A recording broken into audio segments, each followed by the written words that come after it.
question? Like, no, I'm suffering. I put on this shirt, it was cold outside, and I was like, well, I better just power through. Like, no, I'm fine. That's why, like, there's jackets and air, like, heaters. It's fine. So, I got tired of it. Anyways, that's just my little sort of thing I have to get off my chest. I feel better now. Thank you all for listening. Thank you for being a part of my... No, please, thank you. I felt the love already, so that's good. What we're going to do now is we're going to bring on up a comedian. He's been performing with us for many years. He comes all the way from Los Angeles. He's very funny. Ladies and gentlemen, let's kick off the second half with Vinay Martin!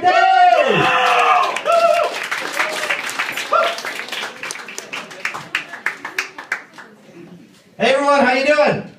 All right, having a good night? Yeah. Great! I'm Vinay. I sometimes teach conversation classes to groups of adults. And I was teaching a conversation class once, and we were talking about movies. And one of my students asked me, "What do you think of Ken Watanabe?" And I said, "Oh, I like him. I think he's cool. I think he's a good actor." "How is his English?" It's pretty good, but he does speak with a strong Japanese accent." "What is a Japanese accent like?" Funny you should ask that, Takeshi. I wish I was taping it with a mini tape recorder, so it could be like, "What is a Japanese accent like?" Hold on one sec. "What is a Japanese accent like?" Beautiful example. Good work. I also teach in a Japanese junior high school, and for any of you who work in Japanese work environments, you know whenever you have like a vacation period and you come back, you always get bombarded with omiyage from your coworkers, right? And it's usually just like some local specialties from their hometown, snacks or whatever. But it just always ends up being like, Vinay sensei? Oh, hi Kimura sensei, hi. Yes, I brought you omiyage from Hokkaido. It is anko. Do you know anko? Red bean paste? Yes, red bean paste. Do you like red bean paste? Yeah, I love it. Thanks. Mr. Vinay. Oh, hi Kimoku sensei, hi. Yes, I brought you omiyage from Kyoto. It is cakes filled with red bean paste. Thanks. I'll just put it right there. I'll eat it later. Mr. Vinay, teacher. Hi, Kinoshita sensei. Hi. Yes, I brought you omiyage from Kyushu. What is it? It is omochi. Do you like omochi? Yes. Yes, I do. I like mochi. I like mochi very much. Yes, and inside the mochi is red bean paste. Yes! Red bean paste from Kyushu. No more red bean paste. How can the local specialty of everywhere be red bean paste? So I've been in Japan for a while, actually a little over 11 years now. Long time. And one thing I've noticed about like Westerners who live in Japan, I feel like coming to Japan, time moves much more slowly. We get like frozen in time here. It's like we're escaping real life. But then when you talk to your friends back home, like time seems to be moving normally for them. It can be kind of weird, like when you catch up with friends you haven't seen in a while. Like I can go to New York and talk to an acquaintance I haven't seen in 10 years. And be like, I'll say like, "Hey man, so what have you been up to?" "Oh, geez, where do I start?" Well, as you know, back when you left 10 years ago, I was working for that law firm doing paralegal work, but I hated it, so I quit. And I joined the Peace Corps, went over to Laos, and lived there for a couple of years. I taught villagers how to make clean sewage, and it was a great experience. Yeah. And then I moved back to New York, and I met this girl. We fell in love. We got married. I got a job working for the software company, and then they transferred us over to San Francisco. So we went over there, had a baby, but then the company went under, so I got fired. Basically, I had to move back to New York. And now my wife and I, we make moccasins by hand and sell them to hipsters on the internet. It's actually doing really well. And baby number 2 is on the way in just a few weeks.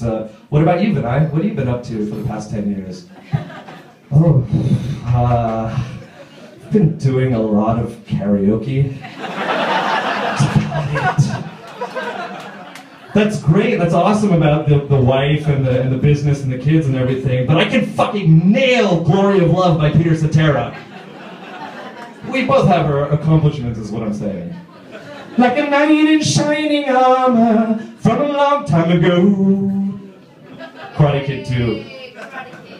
Thank you. Thank you, yes, by all means.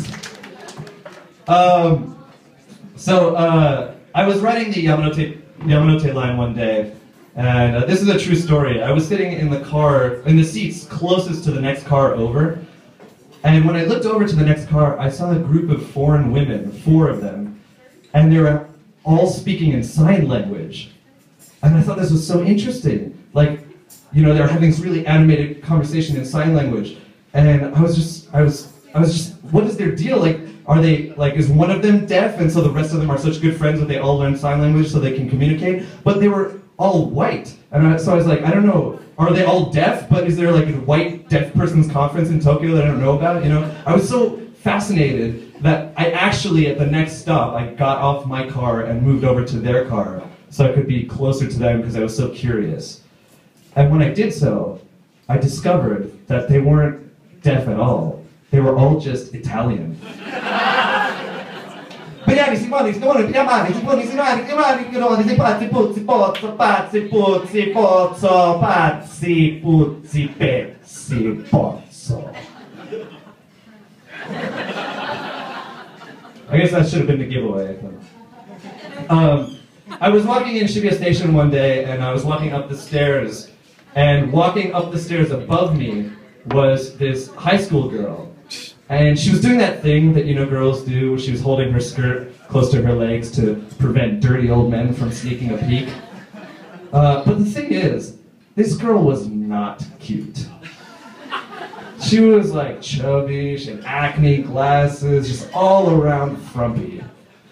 And I just thought to myself, sweetheart, please. As if anybody is trying to get a look at your ugly ass. Wait a second, that's exactly what I'm doing right now. Never mind, carry on. Carry on with what you're doing. Protect me from myself. Please. I have trouble meeting women. That's not a joke, Spin. That's not where you laugh. No, but the problem is, like, whenever I meet girls who express an initial interest in me, because I know that a lot of girls find it a turnoff when guys are too enthusiastic and too eager right off the bat. But so you want to play it cool, but like it's really hard to know where that line is. And what just always ends up happening with me is like I'll be at a bar or a club and I'll meet a girl who seems interested in me, and I'll think to myself, you know what? I'm just gonna play it cool. Just play it real nice and cool. This chick is digging my action, but I'm just gonna play it cool. Just play it real cool. Don't want to come out too strong. That might scare her off, might make me look desperate. So I'm just gonna play it cool. Just play it real nice. But where did she go? Damn it! Every time. Yeah. I'm blanking on the next bit, so I'm gonna kill time by just chattering away nonsensically. Yeah. I went to Hawaii last year. Has anyone been to Hawaii?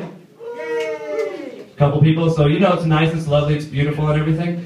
But the thing is, I spent a little bit of time in Waikiki. I was in Waikiki for a few days. Waikiki's all right, but the thing is, when you live in Japan, and then you go to Hawaii, you think I'm getting like a nice vacation getaway, and then you get to Waikiki, and holy Lord, there's a lot of Japanese people there. Everyone in Waikiki is Japanese. There's all Japanese tourists, right? But it's to the degree where like the locals can even speak Japanese. And even where like the local bus drivers make their announcements in English and Japanese. You know, it's like, please watch your feet as you're getting on the bus. Ashimoto kyotsukete kudasai. Take a look to the right of the bus. You'll see the famous Waikiki Beach. Mite kudasai, Waikiki Beach. And it's to the degree where even the Japanese tourists start to get used to it, which kind of messes with my head. Because one thing I love to do when I travel outside of Japan is I love, if I encounter Japanese people randomly, I love to impress them with my ability to speak Japanese. You know, like I might be in Thailand and I might see a couple Japanese girls looking confusedly at a map, so I'll go up to them and say, "Sumimasen, doko sadashiteru desu ka? Excuse me, can I help you find somewhere?" And they're always like, "Eh? Nihongo hanaseru no? Umai ne, sugoi ne, sugoi ne, umai ne, sugoi." And I'm like, "Yes, I am awesome." But in Waikiki, the Japanese tourists just start to take it for granted. This is a true story. I was on a bus, and the bus driver announced only in English that the next stop was the last stop. And then I heard the Japanese guy in front of me say to his girlfriend, "Tsugi doshio, tsugi oryo ka, orinai ka, doshio." What should we do? Should we get off at the next stop or stay on? So I said, "Sumimasen, tsugi wa shuten da toumou desu kedo. I think the next stop's the last stop." To which he replied, "Shuten desu ka? Ja, oryo ka." "Oh, it's the last stop, I guess we'll get off." "What? No, wait, what? That's it? That's the only reaction I get? That's not fair. He's not playing by the Japanese person rule book. He's refusing to conform to my racist assumptions about Japanese people. And me no likey." So I just want to leave you guys with one more thing. I've been in Japan for a while, like I said, but before I came out here, I heard the rumors about Japanese men's penises. I mean, I think we all know what they say about Japanese men's penises. But before I came here, I didn't know if there was any truth to this or if it was just ugly rumors. But since I've lived here, I've been to onsens countless times. So I've been around literally thousands of naked Japanese men. Me too! Good. So you can confirm for me that this is true. So basically, I'm an expert on naked Japanese men. So for anyone who might not know, I'm just here to confirm for you today that unfortunately the rumors are true. It's true what they say about Japanese men's penises. They do taste like green tea. Who knew that was actually true? I'm going to end on a groaner. Thanks a lot, everyone. Enjoy the rest of the night. Very nice, birthday. We taste a little like curry. Okay. So Vinay mentioned he's been here for like 11 years, which is a long time. He gets that reality.